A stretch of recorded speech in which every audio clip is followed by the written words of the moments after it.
அப்படி புண்ணியமான கஷேத்திரமான ஒண்ணு திருவேற்காடு. ஸ்வேதாரணம் அடுத்த கஷேத்திரம் என்ன அப்படின்னா காவிரி கரையில் இருக்கிற கஷேத்திரம் பஞ்சநதம் அப்படிங்கிற கஷேத்திரம். பஞ்சநதம்னா தமிழ்ல ஏதோ நீங்க ஏதோ கஷேத்திரத்தை பத்தி சொல்ல போறாங்க அப்படின்னு நினைக்காதீங்க. திருவையாறு பேர் தான் பஞ்சநதம். பஞ்சாபகேச ஜல்வேசா பிரமதாத்தி ஹரே திசா ஜபேர்நாமே த்ரயே நித்யம் புனர்ஜன்மன வித்யதே. பஞ்சாபகேசா ஜப்யேசா பிரணதாத்தி ஹரா அப்படின்னு 3 முறை யாரு இந்த 3 நாமத்தையும் சொல்றாளோ அவருக்கு மீண்டும் பிறப்பதே. பஞ்சாபகேச ஜப்யேசா प्रणदाति हरे दिशा जपेन नामे त्रये नित्यम पुनर्जन्म न विद्यते. பூலோக கைலாய் தென் கைலாய் இப்பேற்பட்ட பெருமையுடைய ஸ்தலம். தர்ம சம்பத்தினி சமேத பஞ்சநதீஸ்வர சுவாமி காவிரி கோட்டத்து ஐயாருடைய அடிகள் இருக்கிற ஸ்தலம்.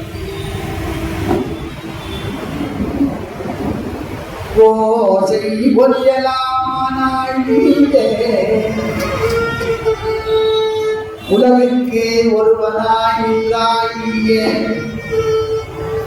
பாச மலரலாமானாயே மலையான் மருகனாய் நின்றாயே பேசம் பெரிதும் இனியாயே அடியன் மேல் வைத்தாயே தேச விளங்கலாமானாயே திருவையாறு அகலாத செம்பொச்சோதியே எல்லா உலகமுமானாய் எல்லா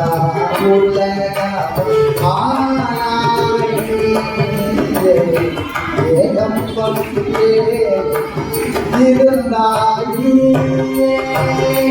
எல்லா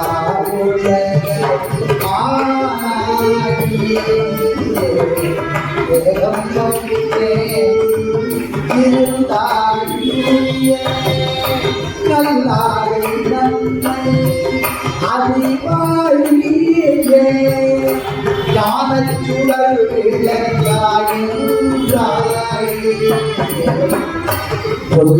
பொல்லாமைகள்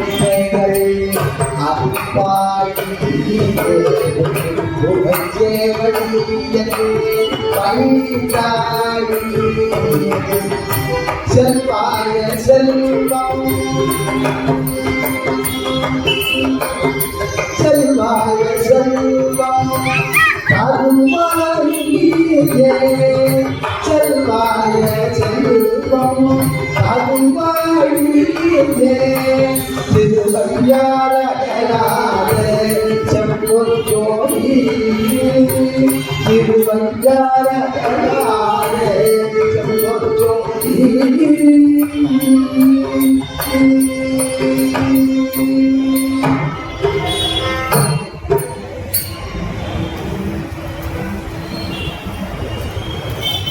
மத்தியமாவதியில் இருக்கிற திருவையாறுங்கிற கஷேத்திரம்.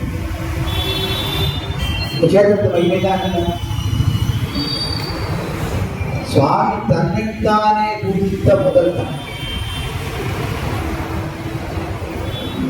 கேட்கிறான், நீங்க உங்களே பூஜிக்கிறே, என்ன எப்படி பூஜிக்கிறதுங்கிறத உங்களுக்கு காமிக்கிறதுக்காக தன்னைத்தானே பூஜிக்க. எல்லா தலங்களையும் தன்னைத்தானே பூஜிக்கிறது கிடையாது, சில தலங்கள்ல மட்டும்தான். திருவையார் திருவிழாமருதூர் எங்க ஊர் விசலூர்ல தன்னைத்தானே ஆத்மார்ச்சனை பண்றதுக்கு சுவாமி தன்னைத்தானே பூஜித்த தலங்கள்ல இந்த ஸ்தலம். என்னை எப்படி பூஜிக்கிறது அப்படிங்கிறத நான் உங்களுக்கு எல்லாம் தெரிவிக்கிறேன். என்னைய பூஜித்துதான் இந்த உயிர்கள் எல்லாம் உயிர். எனக்கு ஒரு புஷ்பத்தை போட்டுதான் இந்த உயிர்கள் எல்லாம் உயிரணும் அப்படிங்கிறத சுவாமி சொல்லியிருக்காரு. நம்ம ஊர் மெட்ராஸ் இல்லையா, இந்த ஊர்ல ஒரு ஸ்தலம் திருவான்மியூர்.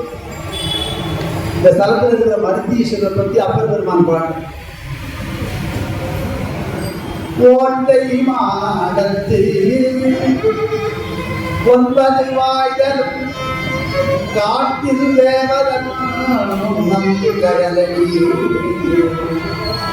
நாட்டி நான் மலர் சூட்டி வலம் ஜெயில் நாட்டி நான் மலர் சூட்டி வலம் ஜெயில் வாட்டம் தீர்த்திடும் வாணியோசனே. உடம்புல உயிர் இருக்கிற காலத்துக்குள்ள இந்த திருவான்மியூர் கஷேத்திரத்துல அவர் போய் உள்ள போய் ஒரு பிரதட்சணம் பண்ணி உங்க கையால் ஒரு புஷ்பத்தையோ விருந்த தலத்தையோ சிவாச்சாரியார்கிட்ட கொடுத்து, ஐயனே அண்டநாயகனே உன் திருவடிக்கு அர்ப்பணம் சிவார்ப்பணம்னு சொல்லி அர்ப்பணிக்கிற மனோபாவம் பக்தனுக்கு வேணும். அப்படி பண்ற உயிர்களுடைய வாட்டத்தை சுவாமி தீர்க்கிறார். வாட்டம் தீர்த்திடும் பலம் செய்து 9 வாய்தல் காட்டில் தேவதன் நம்பி கடலை. இந்த உடம்பு உயிரோட இருக்கிறதுக்குள்ள சாந்தமாக்கிக்கணும் இல்லையா, உங்களால சிவபக்தி பண்ண முடியாது, நல்ல விதி அடைய முடியாது. நாட்டி நான் மலர் சூட்டி வரம் செய்யும் வாட்டம் தீர்த்திடும் வான்மியூரீசன். ஒரு சிவாச்சாரியர் அவருக்கோ காசிக்கு போய் கங்கையில ஸ்நானம் பண்ணணும்னு ஆசை. அந்த காலத்துல போயிட்டு 6 மாசம் ஆகும், போறதுக்கு திரும்பி வர்றதுக்கு 6 மாசம் ஆகும். அப்படி அவர் காசிக்கு போகணும்னு கிளம்பி இருந்து காசிக்கு போன நேரத்துல இந்த அம்மா குழந்தைகள் எல்லாம் வீட்டுல இருக்கு இல்லையா, இவர் பூஜைக்கு போனாதான் கட்டளை எல்லாம் கிடைக்கும். அது கிடைக்கும். அவன் குடும்பத்தை நடத்துறதுக்கே ரொம்ப கஷ்டமா போச்சு, கட்ட ஜீவனம் பண்ணிட்டு இருக்கா. அது மட்டும் இல்லை, அவளுக்கு சேர வேண்டிய அத்தனையும் சில பேர் பிடிக்கிறான். அவளெல்லாம் எதிர்த்து போராடுறதுக்கு அந்த அம்மாவால முடியல, அவளையா இருக்கா. அவ போய் யார்கிட்ட போய் கேட்பான், நேரம் இங்க இருந்து ஐயாயிரத்தை போனான். ஐயனே எனக்கு வேற கதி இல்லை, உங்களுடைய திருவடியை தவிர எனக்கு வேற கதி இல்லை அப்படின்னு பிரார்த்தனை பண்ண, நீங்க தான் உங்களுக்கு குடும்பத்துக்கு வழி பண்ணணும், நீங்க அனுகிரகம் பண்ணுங்க, நாட்டுக்காரர் சீக்கிரமா வரணும்னு பிரார்த்தனை பண்ணுங்க. போன அதுக்காரர் சீக்கிரமா வந்தாதான் எங்களுக்கு சோறு கிடைக்கும், சாப்பாடு சாப்பிட முடியும். காலையில பார்த்தா டக்குன்னு கதவை தட்டுது, யாரோ ஒருத்தர் நிற்கிறாரு வாசல, பார்த்தா அந்த ஆத்துக்காரர். ஆனா எப்படி இருக்காரு அப்படின்னா முன்னாடி மாதிரி இல்லை.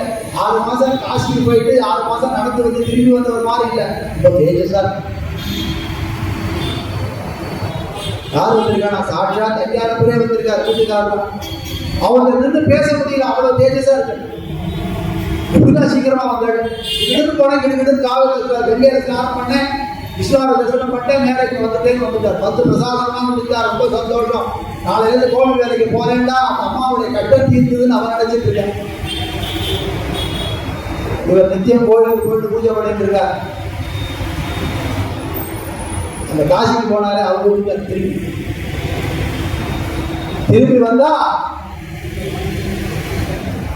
அவர் கோவிலுக்கு போய் இந்த பரமேஸ்வரன் அந்த கணவர் போல அந்த வேடம் வந்தவர் கோயிலுக்கு போய் பூஜை பண்ணிட்டு இருப்பது இல்லை. இப்படி கோவிலுக்கு பூஜைக்கு போனவர் ஒல்லியா இருக்கேன், நான் கோவிலுக்காக பூஜைக்காக போனதா, நான் இப்பதான் காசிலேருந்தே வரேன், கங்கையிலேருந்து தீர்த்தம் கொடுத்துருக்கேன், அன்னபூர்ணி கொடுக்குறேன், வாங்கி வந்துருக்கேன். அப்போ உங்களை போல ஒருத்தர் கொஞ்ச காலம் இருந்து பூஜை பண்ணாலே அவர் யார் அப்படின்னு இப்போ கோவிலுக்கு பூஜைக்கு போயிருக்காரு, வாங்கும் அப்படின்னு சொல்ல இவர் நேர கோவிலுக்கு போய் பார்க்கிறார். தன்னை போல தன்னை விட தேஜஸ் உடைய ஒருத்தர் கருவறையில ஐயாயிரம் போய் விவாச்சனை பண்றது அப்படியே சுவாமிக்குள்ள ஐக்கியம் ஆகிறார். அதனால இன்னைக்கும் தன்னைத்தானே அர்ச்சித்தல் அப்படிங்கிறது அந்த தரம்.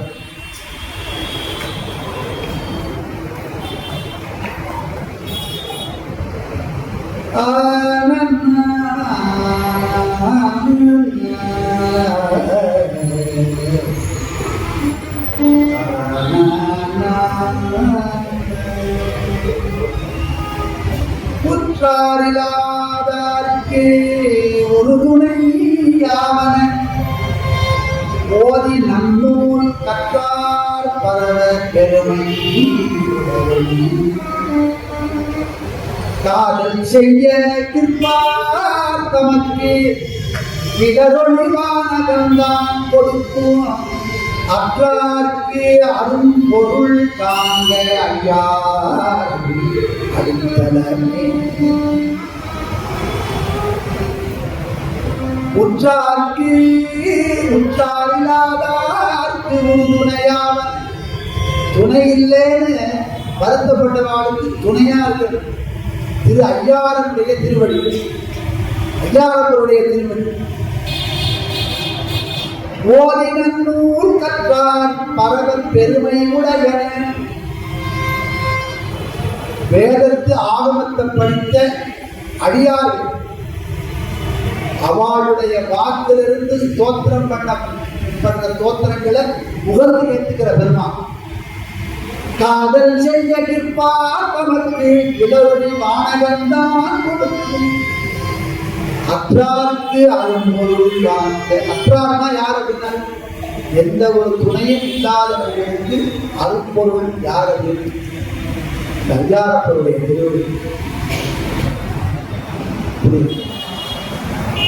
இந்த மாணிக்கவாசகர் பாட ஐயாரதனில் செல்வனாம் ஏன்னா இவர் சிவாச்சாரியாராக பூஜை பண்ணதை தனக்கு தானே புத்தித்ததை ஐயாரதனில் செய்வனாம் அப்படின்னு திருவாசகத்தில் காட்டுறார்.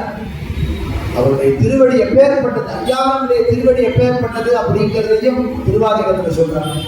ஐயால் தொழுது கடல் சேவடி கடுமத்தழுவி கொண்டு யாதன் தலைமேல் வைத்து எம்பெருமான் பெருமான் என்று ஐயா எந்தன் வாயால் அரற்றி அடல் சேர்படுது ஒப்ப ஐயாற்றரசே ஐயாற்றரசே ஐயாற்றரசே ஆசைப்பட்டே கண்டாயம்மானே ஆசைப்பட்டே கண்டாயம்மானே. எனக்கு ஒரு ஆசை மாணிக்கவாசகர் சொல்றார், எனக்கு ஒரு ஆசை வந்து என்னது அப்படின்னு திருவையாறுல இருக்கிற எம்பெருமானுடைய திருவடி அப்படி தழுவி அவருடைய திருவடியை என் தலைமையில வைத்து எம்பெருமான் எம்பெருமான் என்று எம்பெருமான் எம்பெருமான் எம்பெருமான் அவர் பெருமான் உயிர்களுக்கெல்லாம் பெருமான் தான். அவருக்கு முதல்ல என்னுடைய உரிமை என்ன அப்படின்னா அவர் எனக்கு பெருமான். உங்களுக்கு சொந்தமாக்கிக்கணுங்கிற ராமகிருஷ்ண பரமஹம்சர் உங்களுக்கு சொந்தமாக்கிக்கிற ஒரு பொருள் இருக்கு உலகத்துல, அது இறைவன். எதையும் உங்களுக்கு சொந்தம்னு சொல்லிக்க முடியாது. ஐயா எந்த பாயால் அரற்றி அவள் சேர்படுது ஒப்ப ஐயா தரஜே ஆசைப்பட்டே கண்டாயம்மானே. தேன் சொட்ட சொட்டு திருவாரூர் சேர்த்து பேர் படிக்க படிக்க ஒரு மகான் சொல்றார், வேதம் ஓதி யாராவது அழுது பார்த்துருக்கீங்களா? வேத மந்திரங்கள் சொல்லவா வேத மந்திரங்களை சொல்லுவோம். ஏன்னா அதுல இந்த ஒலி வேத ஒலி ஸ்வரம், அதாவது அந்த ஸ்வர பிரமாணம், ஸ்வரம் பிசகப்படாது, இப்படித்தான் இங்க நிறுத்தணும் இங்க பாடணும்னு இருக்கு. அதனால அந்த கவனமா அந்த வேதத்தை ஓதுவோம். வேதம் போதுபவர்கள் தலை அசைக்கப்படாது, பாட்டு பாடுற சங்கீதம் மாதிரிலாம் பாடப்படாது. வேத மந்திரங்களை இப்படித்தான் போதும் ஒரு இலக்கணம். ஆனா அந்த வேதம் போதும் அந்தனர்கள் நீங்க அழுது பார்த்திருக்கலாம், பார்க்கல. திருவாசகத்தை கையில புஸ்தகத்தை எடுத்து படிக்கிற எல்லா உயிர்களுமே அழு. என்ன காரணம் அப்படின்னா அதுல இருக்கிற இறைவன் மட்டும் வேண்டும், வேற எதுவும் வேண்டாம் அப்படிங்கிற அந்த மனோபாவத்துடைய மாணிக்கவாசகர் பாடின திருவாசகம் ஏன் அதை எங்க எந்த பாடலை எடுத்தாலும் அதுக்குள்ள தித்திப்பு இருக்கும். அதை படிக்கிறவர்கள் ஒரு சொட்டு கண்ணீர் விடாமல் இருக்க முடியாது. அப்பேற்பட்ட மகோன்னதமான திருமுறை. இந்த திருமுறைகளை ஓதி உள்ள இருக்கிற ஆனந்தத்தை எல்லாம் எத்தனையோ அடியார்கள் தொடர்ந்து தானும் பெற்று இந்த அனுபவத்தை எல்லாருக்கும் கொடுத்துட்டு இருக்காங்க.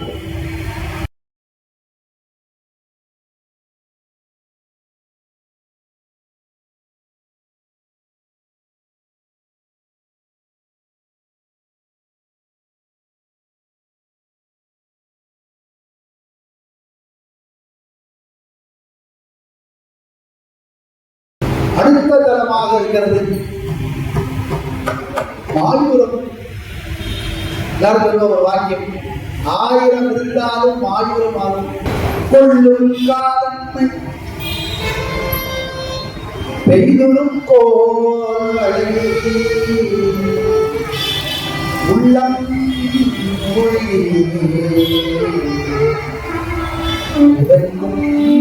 திருப்பெயர்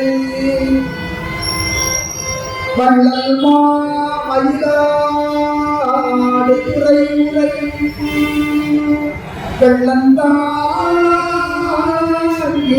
சடையனை விரும்பிய வெள்ளந்தாங்கிய சடையனை விரும்பிய வெள்ளந்தாங்கிய சடையனை விரும்பிய. சோழ நாடு சோறு வைக்கும். சோறுனா நமக்கு சாப்பிட்றதுக்காக நெல்லை மட்டும் கொடுக்கல. சோறு அப்படிங்கிறதுக்கு தமிழ்ல இன்னும் ஒரு வாக்கியம் அர்த்தம் பண்றது என்ன அப்படின்னா மோட்சத்தை. மோட்சத்தை நல்கும் அத்தனை ஸ்தலங்களும் அந்த காவிரி கரையில. அதனால சோழ நாடு சோறு. இந்த துலா மாசத்துல இந்த காவிரியுடைய பெருமையும் கவேரங்கிற மகாராஜனுடைய புத்திரி அவள் நதி வடிவம் எடுத்து தீர்த்த வடிவம் எடுத்து அகத்தியுடைய கண்ட கமண்டலத்துக்கு போயிட்டார். பிள்ளையாருடைய அனுகிரகத்தினால் அந்த கமண்டலமானது தள்ளப்பட்டு அதிலிருந்து பிரபாகிச்ச ஆகாச கங்கையே இது காவிரி.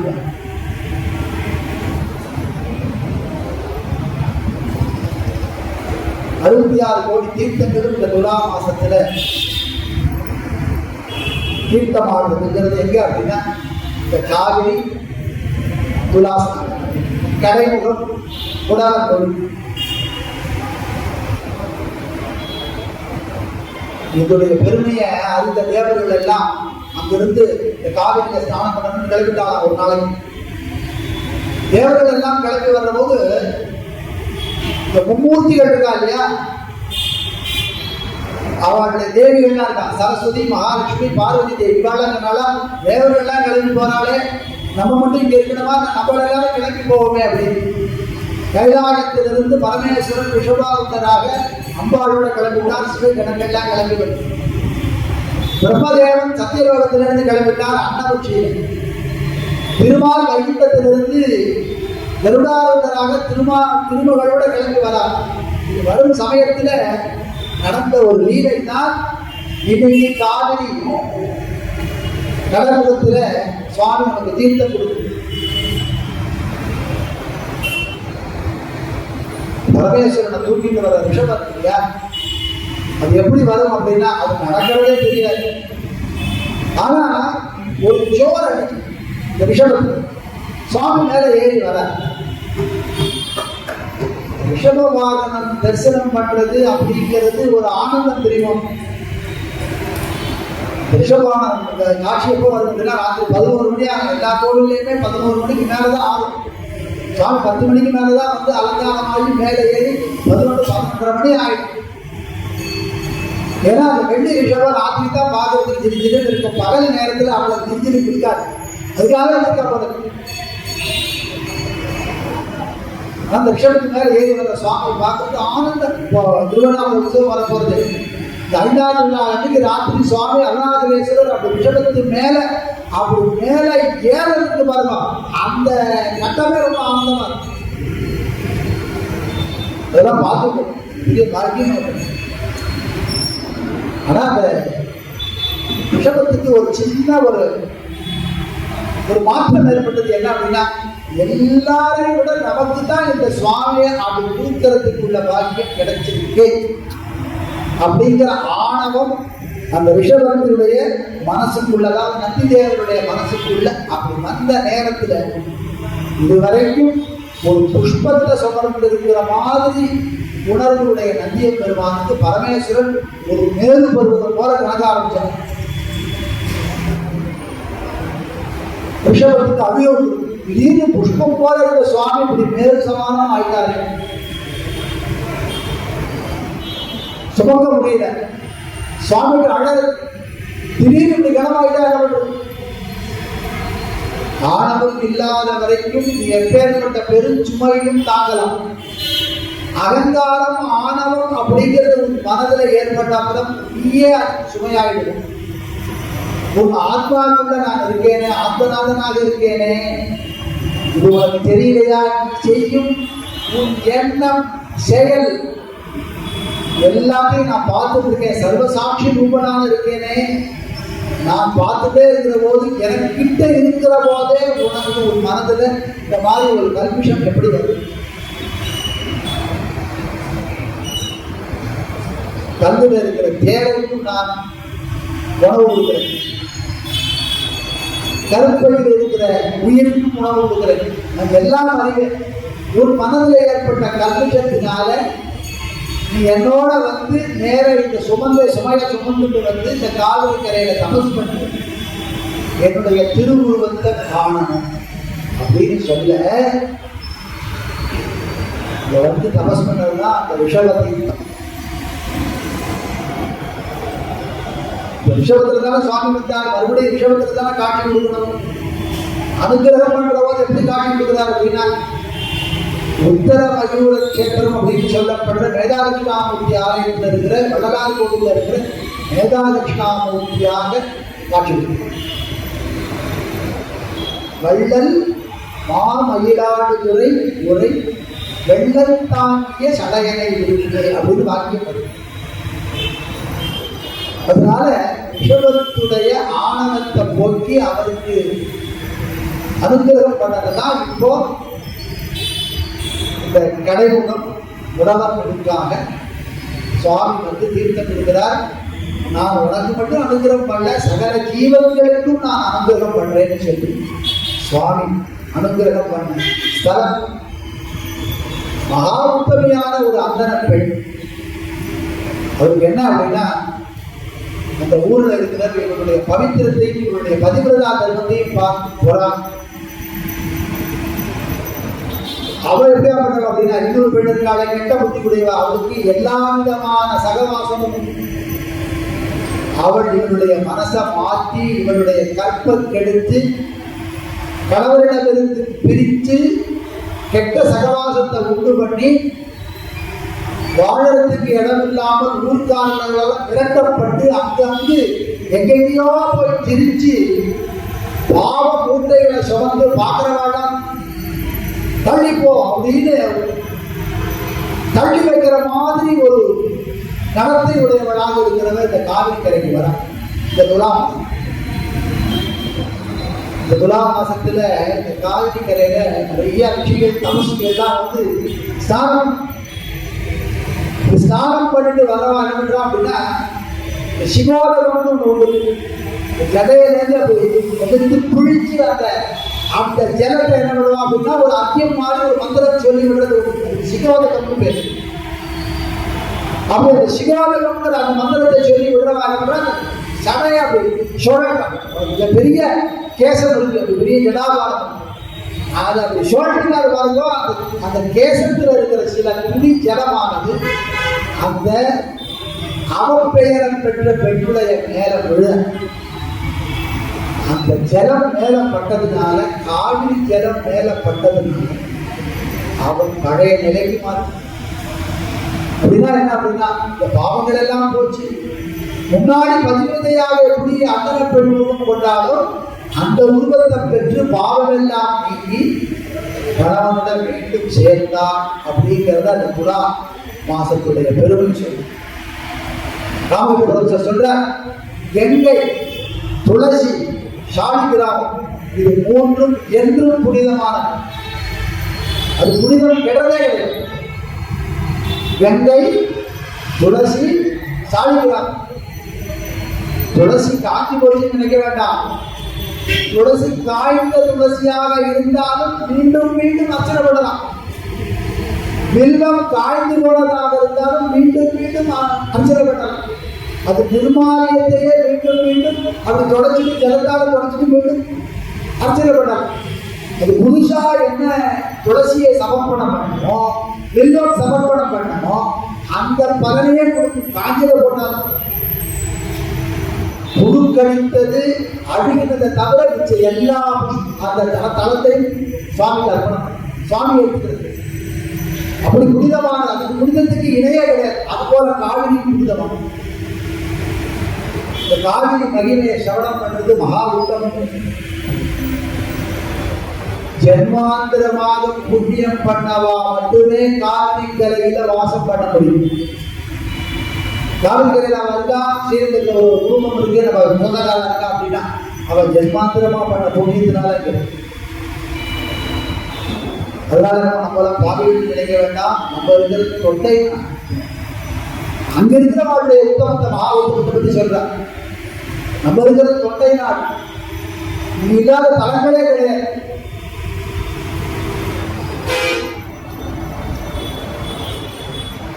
அந்த காவிரியுடைய காற்று பட்டாலே புண்ணியம். காவிரி கரையில் இருக்கிற காற்று பட்டாலே புண்ணியம். நதிகளின் கங்கை, விருட்சத்தின் துளசி, ஏகாதசி விரதத்துல ஏகாதசி, அந்தர்களுடைய பஞ்சகர்மா அப்படின்னு சொல்லப்படுற ஜிஎஸ்டி ரொம்ப சுத்தமான தேதி அப்படின்னா மனசுத்திக்காக சுத்தமான தேக சுத்தியை பற்றி சொல்லல, மனசு. தேவதைகளுக்குள்ள ஸ்ரீமன் நாராயணன், அக்ஷரங்கள்ல ஓம்காரம், வேதங்கள்ல சாமம், ஏகாதச ருத்ரனுக்குள்ள பேருடைய சங்கரங்கிற பேருடைய அவர் தான் சிறந்தவர். ஏகாதச ருத்ரங்கள்ல சிறந்தவர். பெண்கள்ல மகாலட்சுமி உத்தமையானவர்கள், பிராமண ஸ்திரீகள்ல அருந்ததி உத்தமையானவர்கள், தானங்கள்ல அன்னதானம், நதிகளில் உயர்ந்தது காவிரி. எதனால அப்படின்னா எல்லா தீர்த்தங்களும் வந்து அந்த ஸ்தானம் அப்படின்னு அந்த மகாத்மியம் சொல்றது. அப்படி 6 க்ஷேத்திரத்துல 3 க்ஷேத்திரத்தை கருது வைக்கணும். சேதாரண்யம், பஞ்சநதம், கௌரி, மயூரம் அப்படின்னு சொல்லப்படுற ஆயம். இந்த க்ஷேத்திரத்துல ஏதோ நமக்கு அறிவுக்கு எட்டின அளவுக்கு சிவபெருமானுடைய மகிமை, அதிகாரத்துக்கு சிவபெருமான் பண்ண அனுகிரகம், தீர்த்த விசேஷம், முக்தி தலம் தீர்த்தம், இந்த சிறப்பு, இதையெல்லாம் கருத்தில் எடுத்து அனுபவிச்சோம். உணர்ந்து ஓதற்கரியவன் நிலவுலாவிய நீர்மலி வேதியன் அழகு சோதியன் அம்பலத்து ஆடுவார் மலர் சிலம்படி வாழ்த்தி வணங்குவாராம். ஹரஹர நம பார்வதி பதையே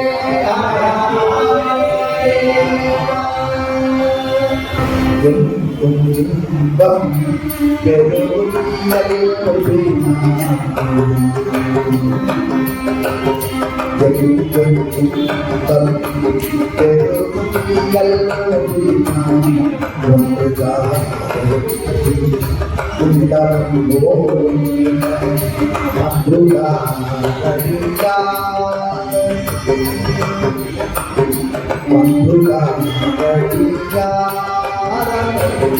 வாக்குகள்